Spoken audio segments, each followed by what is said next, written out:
The Wind in the Willows by Kenneth Grahame. Read by Adrian Praetzellis. Chapter 6. Mr. Toad. It was a bright morning in the early part of summer. The river had resumed its wonted banks and its accustomed pace, and a hot sun seemed to be pulling everything green and bushy and spiky up out of the earth towards him, as if by strings. The mole and the water-rat had been up since dawn, very busy on matters connected with boats and the opening of the boating season, painting and varnishing, mending paddles, repairing cushions, hunting for missing boat-hooks, and so on, and were finishing breakfast in their little parlour and eagerly discussing their plans for the day, when a heavy knock sounded at the door. "Bother," said the rat, all over egg. "See who it is, Mole, like a good chap, since you've finished." The mole went to attend the summons, and the rat heard him utter a cry of surprise, when he flung the parlour door open and announced with much importance, "Mr. Badger."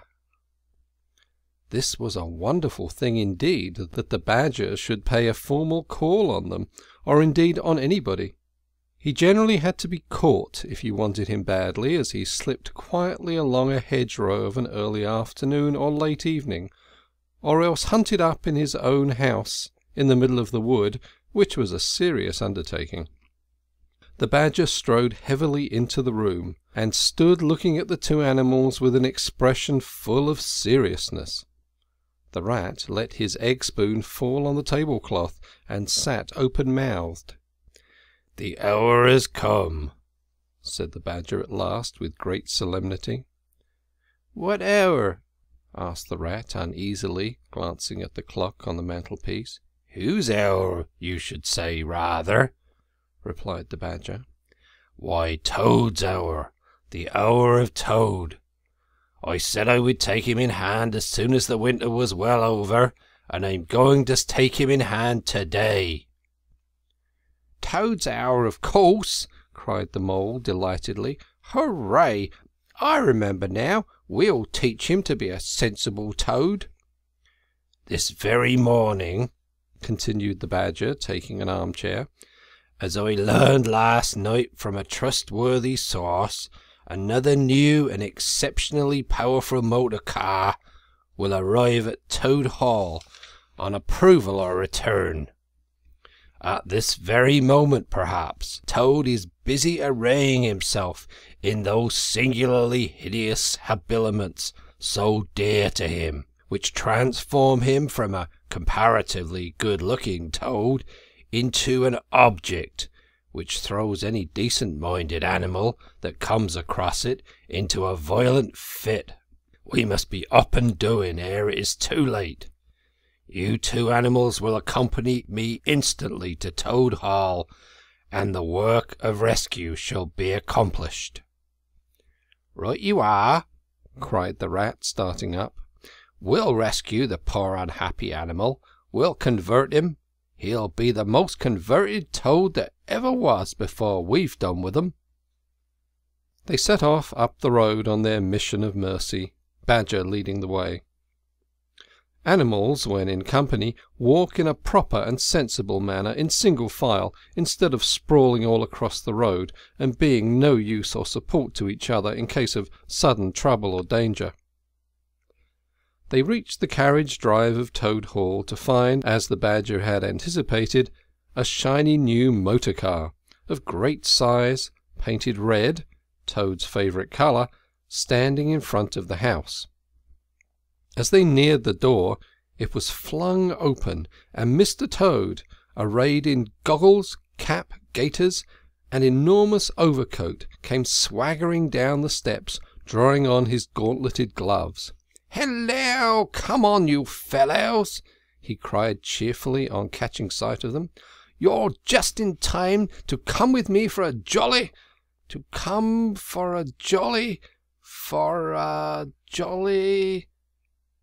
His hearty accents faltered and fell away as he noted the stern, unbending look on the countenances of his silent friends, and his invitation remained unfinished. The Badger strode up the steps. "Take him inside," he said sternly to his companions.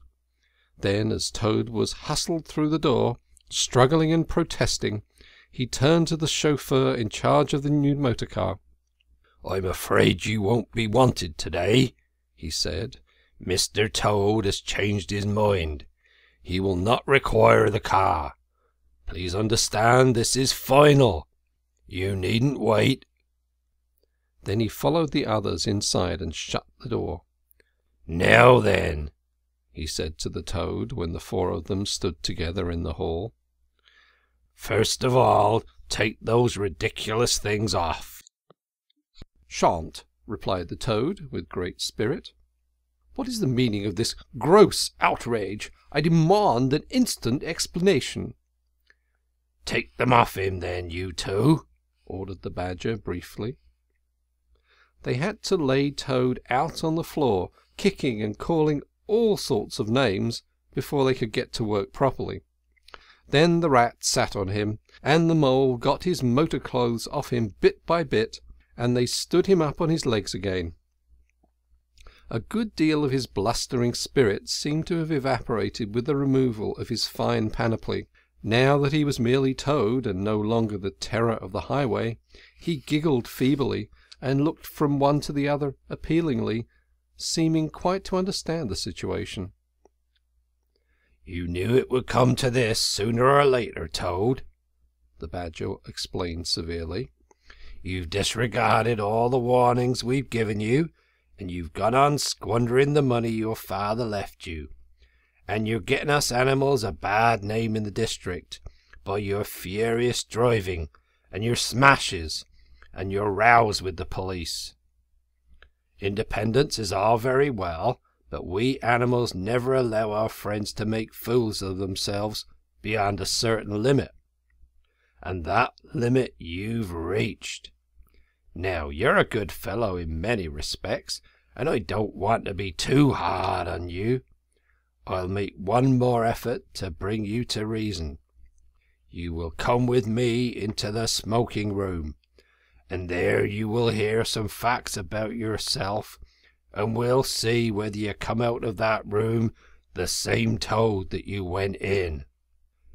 He took Toad firmly by the arm, led him into the smoking room, and closed the door behind them. "That's no good," said the Rat contemptuously. "Talking to Toad'll never cure him. He'll say anything." They made themselves comfortable in armchairs and waited patiently. Through the closed doors they could just hear the long continuous drone of the Badger's voice, rising and falling in waves of oratory. And presently they noticed that the sermon began to be punctuated at intervals by long drawn-out sobs, evidently proceeding from the bosom of Toad, who was a soft-hearted and affectionate fellow, very easily converted, for the time being, to any point of view. After some 3/4 of an hour the door opened, and the Badger reappeared, solemnly leading by the paw a very limp and dejected Toad.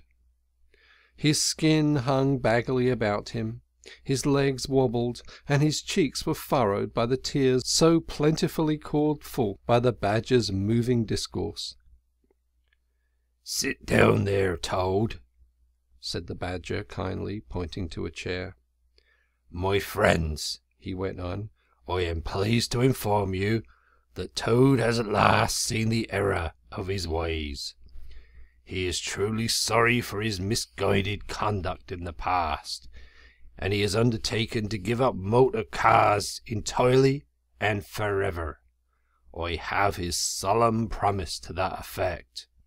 "That's very good news," said the Mole gravely.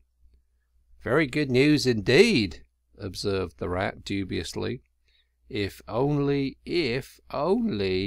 He was looking very hard at Toad as he said this, and could not help thinking he perceived something vaguely resembling a twinkle in that animal's still sorrowful eye.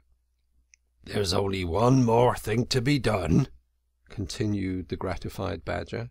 "Toad, I want you solemnly to repeat before your friends here what you fully admitted to me in the smoking room just now. First, you are sorry for what you've done, and you see the folly of it all." There was a long, long pause. Toad looked desperately this way and that, while the other animals waited in grave silence. At last he spoke. "No," he said, a little sullenly but stoutly. "I'm not sorry, and it wasn't folly at all. It was simply glorious." "What?" cried the Badger, greatly scandalized. "You backsliding animal! Didn't you just tell me now in there?"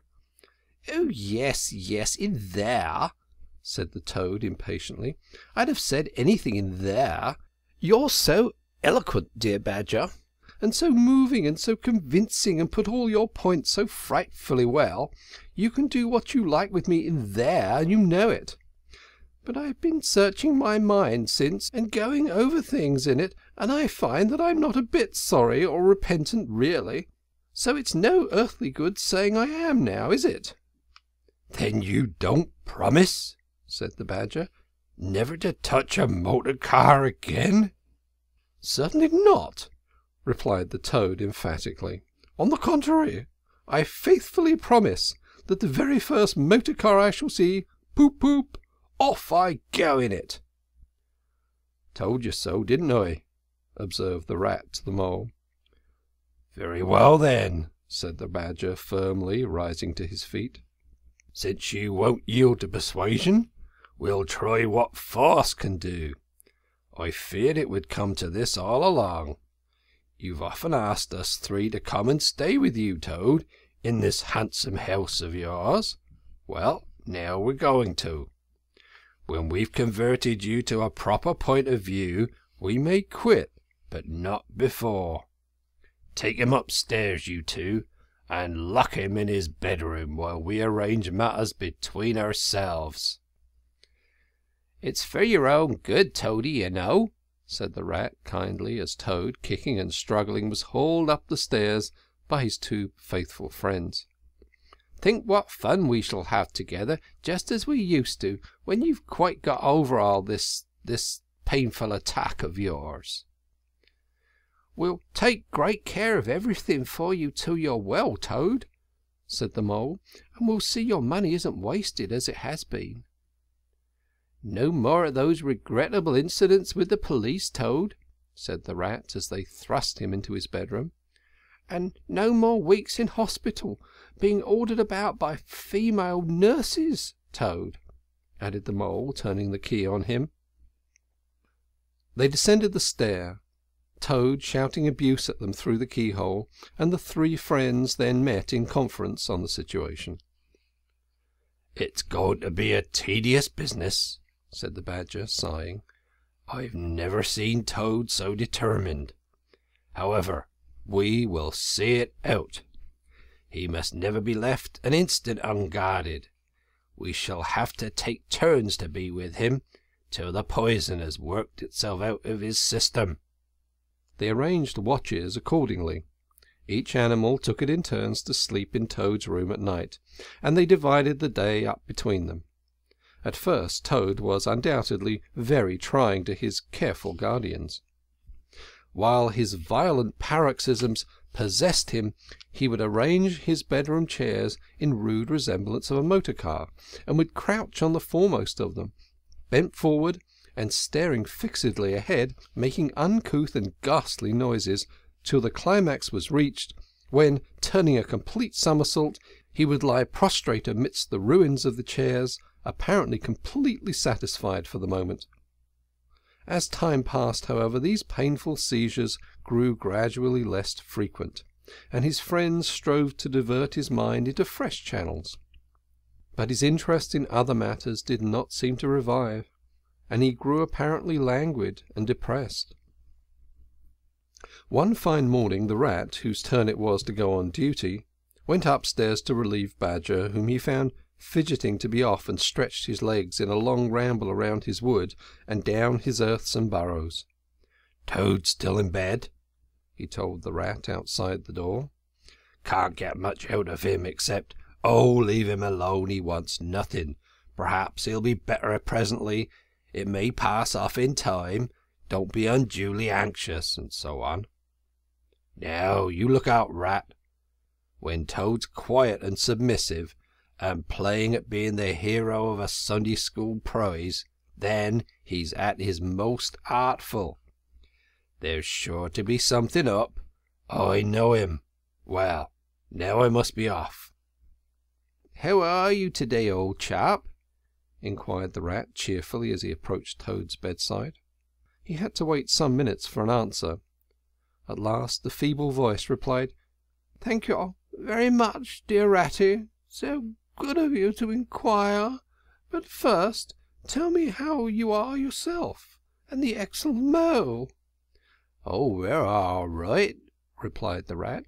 "Mole," he added incautiously, "is going out for a run round with Badger.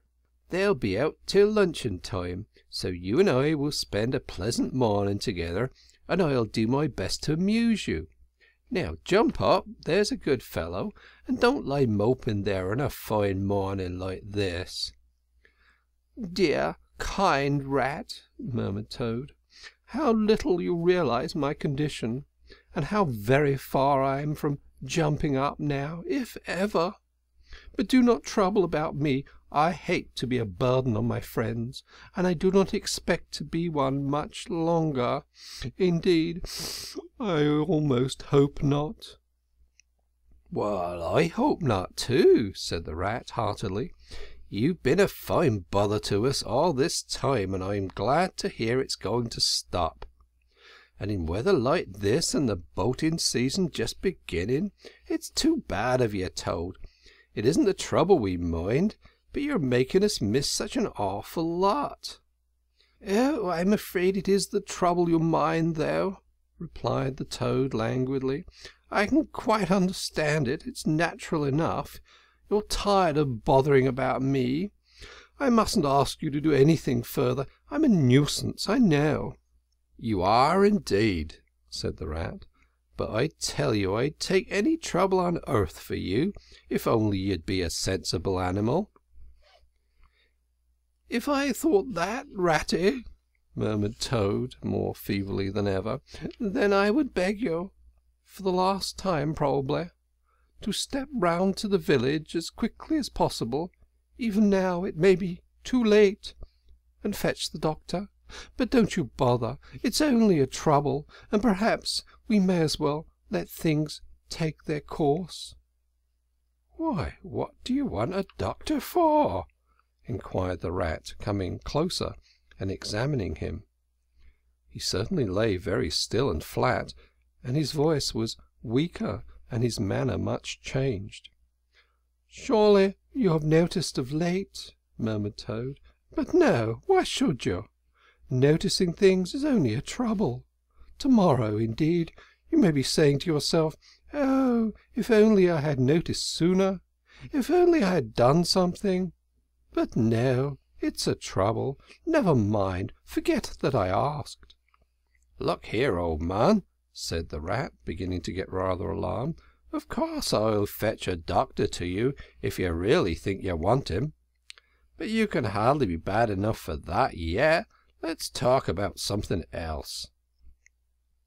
"I fear, dear friend," said Toad with a sad smile, "that talk can do little in a case like this, or doctors either for that matter. Still one must grasp at the slightest straw. And, by the way, while you're about it, I hate to give you additional trouble, but I happen to remember that you will pass the door. Would you mind at the same time asking the lawyer to step up?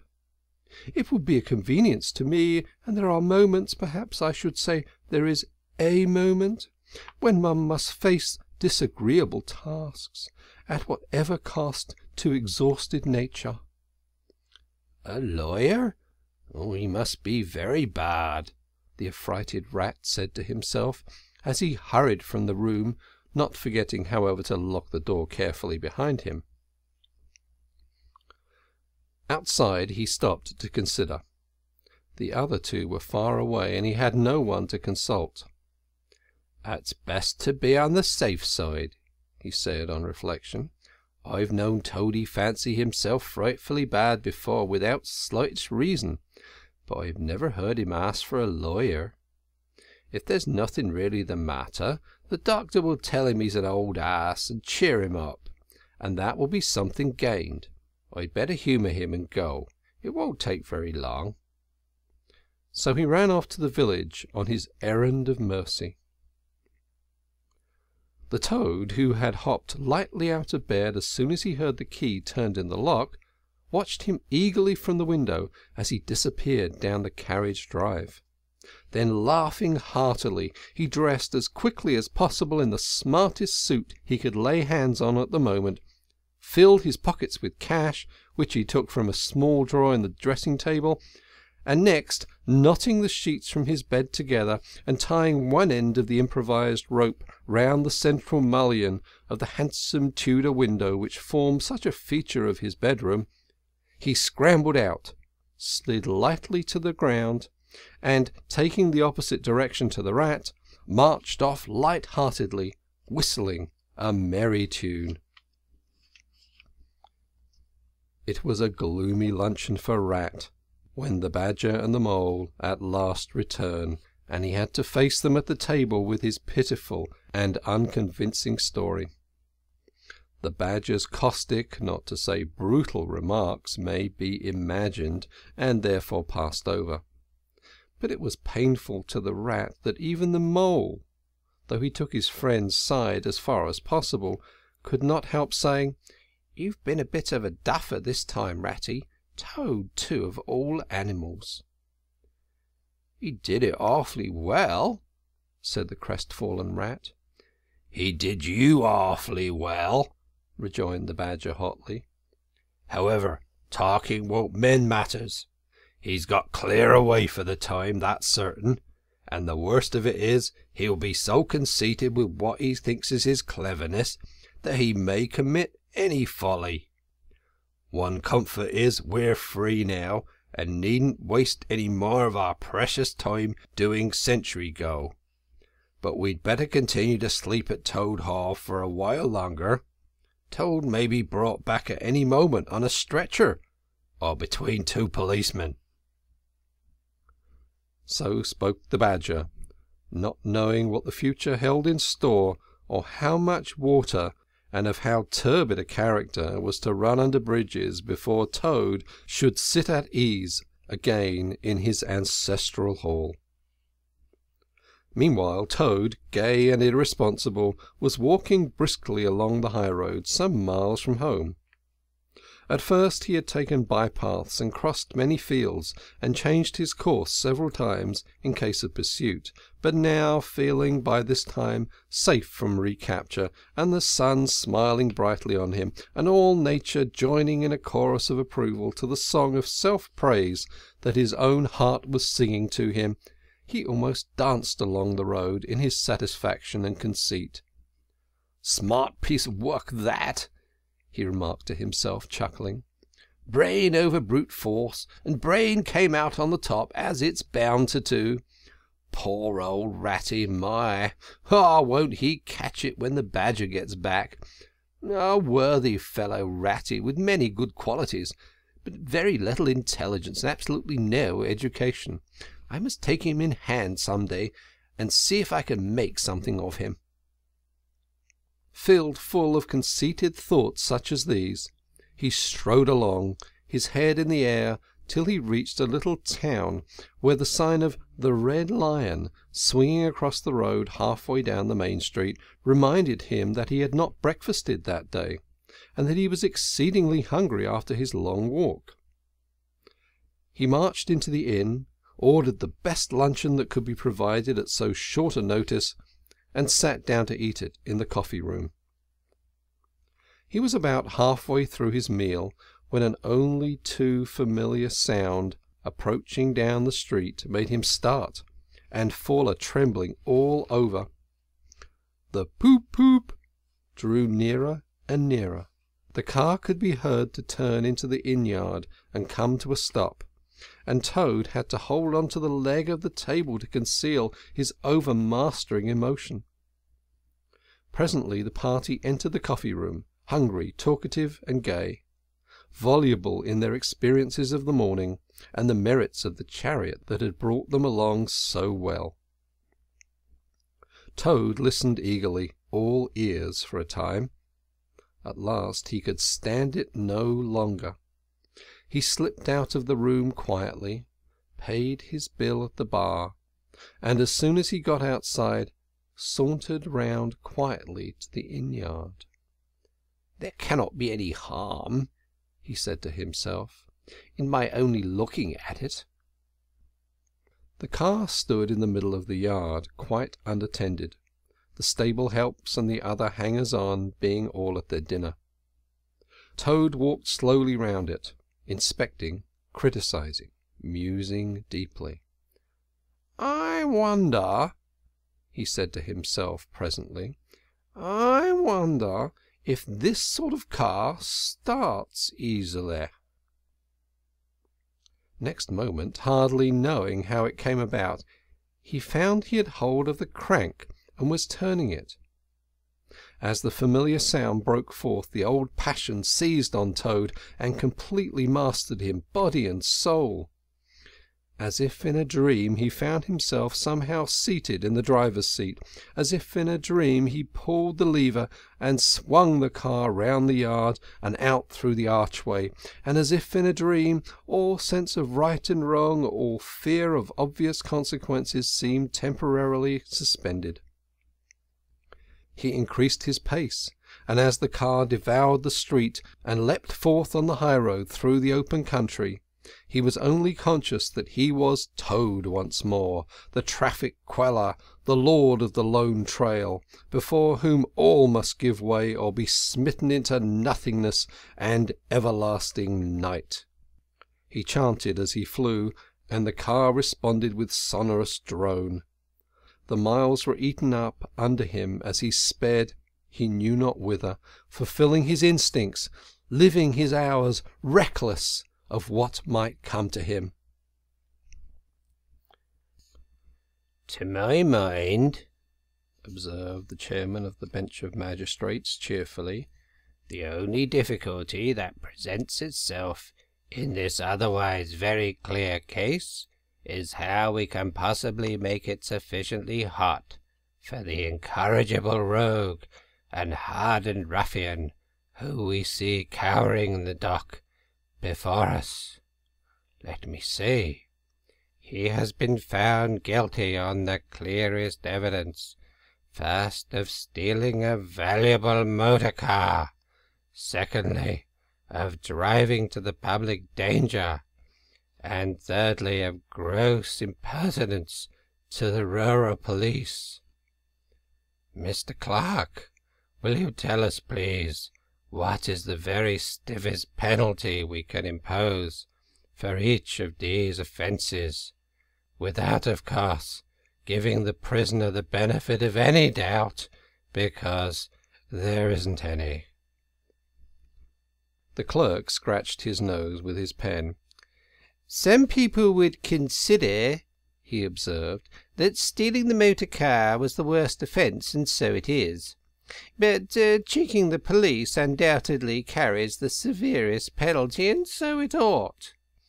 Supposing you were to say 12 months for the theft, which is mild, and 3 years for the furious driving, which is lenient, and 15 years for the cheek, which was pretty bad sort of cheek, judging by what we've heard from the witness box, even if you only believe 1/10 part of what you've heard, and I never believe more myself, those figures, if added together correctly, tot up to 19 years.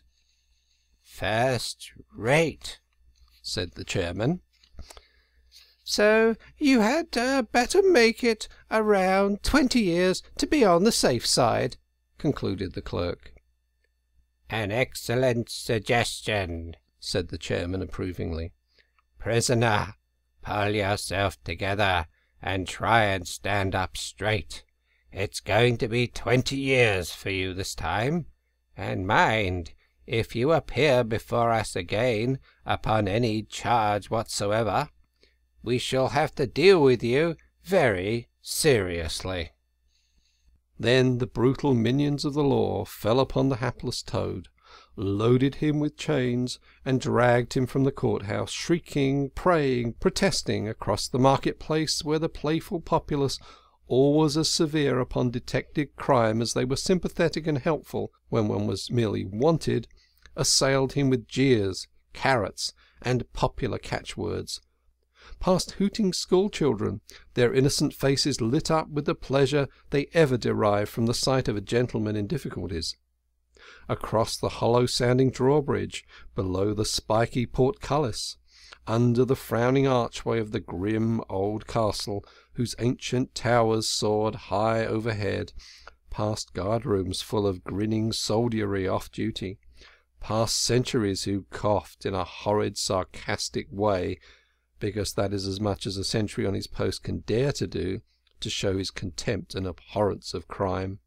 up a time-worn winding stair, past men-at-arms in casket and corselet of steel, darting threatening looks through the vizards, across courtyards where mastiffs strained at their leash and pawed the air to get at him, past ancient warders, their halberds leaned against the wall, dozing over a pasty and a flagon of brown ale, on and on, past the rack-chamber and the thumbscrew room, past the turning that led to the private scaffold, until they reached the door of the grimmest dungeon that lay in the heart of the innermost keep. There at last they paused where an ancient jailer sat fingering a bunch of mighty keys. "Odds bodikins!" said the sergeant of police, taking off his helmet and wiping his forehead. "Rouse the old loon, and take over from us this vile Toad, a criminal of deepest guilt and matchless artfulness and resource. Watch and ward him with all thy skill, and mark thee well, grey beard, should aught untoward befall, thy old head shall answer for his, and a murrain on both of them." The jailer nodded grimly, laying his withered hand on the shoulder of the miserable Toad. The rusty key creaked in the lock, the great door clanged behind them, and Toad was a helpless prisoner in the remotest dungeon of the best guarded keep of the stoutest castle in all the length and breadth of merry England. End of Chapter 6.